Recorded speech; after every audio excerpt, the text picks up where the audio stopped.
E aí galera, tudo bem com vocês? Professor Kevin na área aqui. Vamos passar um pouquinho para vocês sobre ligações metálicas. Nós já estudamos aí as ligações iônicas e ligações covalentes, né? Agora a gente vai entrar no caminho aí das ligações metálicas, que é um pouquinho diferente, tá? Vamos lá então. Então pessoal, nas ligações metálicas ocorre uma pequena diferença entre as outras aí, tá? A ação dos elétrons da sua última camada, elas não são tão externas assim, da mesma forma que acontece nas ligações covalentes e nas ligações iônicas, né? No caso, nós vamos ter de forma ordenada os átomos ligados uns com os outros por causa da por causa da forma com que os elétrons agem entre si, entendeu? Dessa forma, quando você pegar o microscópio e aproximar em qualquer tipo de metal, você vai ver que todos os átomos eles ficam de forma ordenada colocados um ao lado do outro, tá? Desse jeito, pessoal, a gente tem uma forma de dizer para você o seguinte: como nós vamos definir uma ligação metálica? Nós podemos definir da seguinte maneira: a ligação metálica consiste na formação de uma rede cristalina em que estão localizados os íons positivos, circulados por uma nuvem de elétrons livres, ok? Então é por isso que a gente usa muitos metais para poder fazer aí os fios de cobre ou alguma coisa do tipo que passa eletricidade, sim. Até porque a condutibilidade dele é muito maior do que de outros elementos que existem na natureza, tá? Pessoal, uma coisa muito importante que a gente também vai perceber aí nos metais é o seguinte: é a ductibilidade e a maleabilidade. Alguns metais eles são tão resistentes que vocês não conseguem dobrá-los. Outros, por sua vez, já são um pouquinho mais dobráveis, né? Ou seja, são mais maleáveis, tá?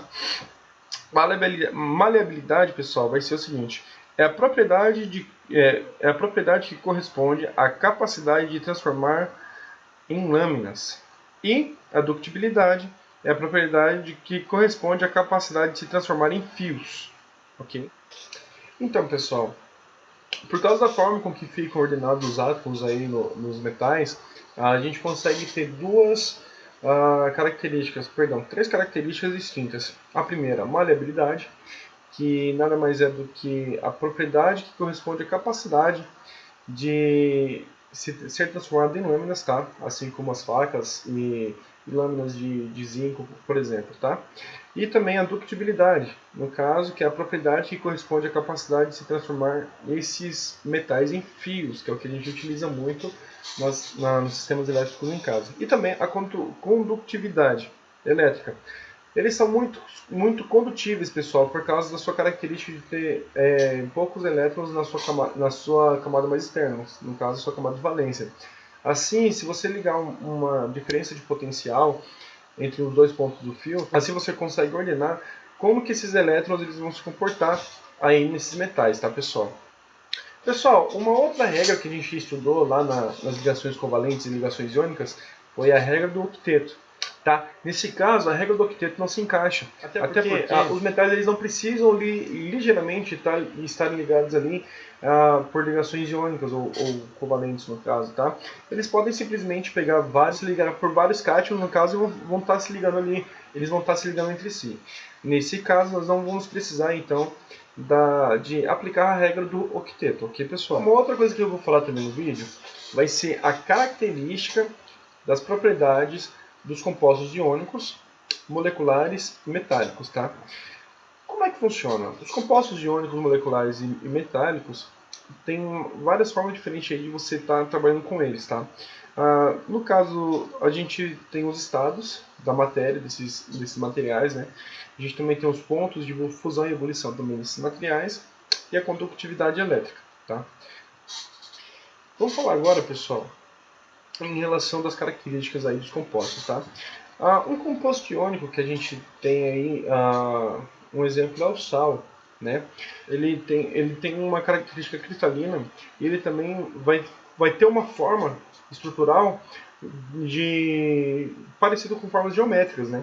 Nesse caso, elas são bem definidas. São pequenos cristalzinhos com formas geométricas. Se você aproximar, se a gente pegar o microscópio e aproximar, a gente consegue observar isso aí, tá? E esses materiais, esse sal de cozinha, esses compostos iônicos aí, por terem uma ligação iônica muito forte, ele consegue ser um bom condutor de eletricidade. Por isso que, por exemplo, a eletricidade numa água salgada, ela corre muito mais rápido do que numa água doce. Acontece, quando ocorre essa dissociação, o fluxo ordenado das cargas elétricas, eles vão se movimentar de uma forma com que ocorra uma produção de corrente elétrica. Pessoal, as ligações do açúcar, por exemplo, né, no caso da sacarose, ela tem uma característica diferente. Como assim, professor? Ele também tem um formato meio geométrico, né? Vocês já devem ter observado isso aí. Porém,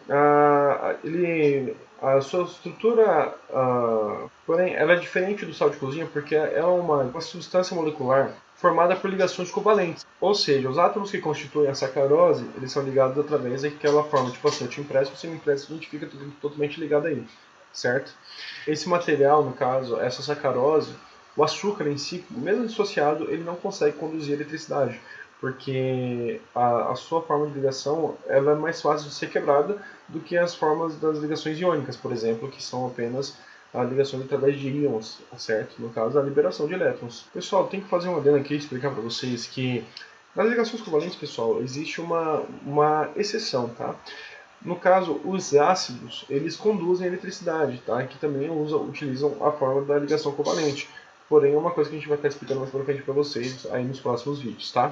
Já os metais, pessoal, assim como eu disse para vocês logo no começo do vídeo, eles têm uma característica de conduzir muito bem a eletricidade por causa dos seus elétrons livres na última camada, ou seja, como eles possuem muitos elétrons livres na sua camada de valência, eles conseguem conduzir muito bem a eletricidade.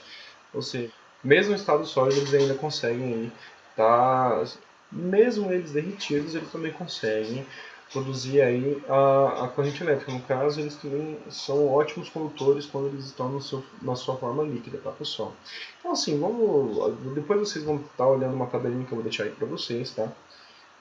No caso, o estado físico dos compostos iônicos moleculares e metálicos, tá?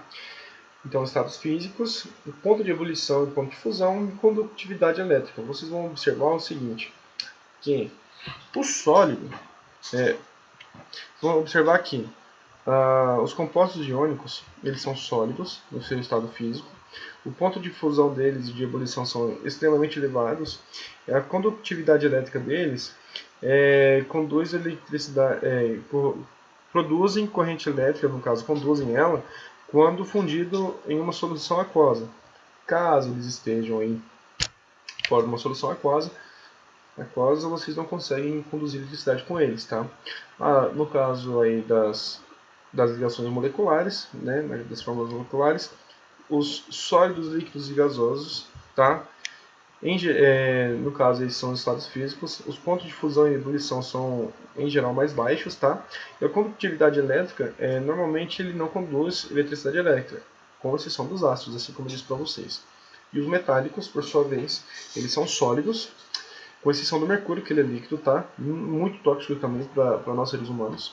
Em geral, o ponto de ebulição e de fusão deles são altos, tá? E eles conduzem muito bem a eletricidade elétrica, tá, pessoal?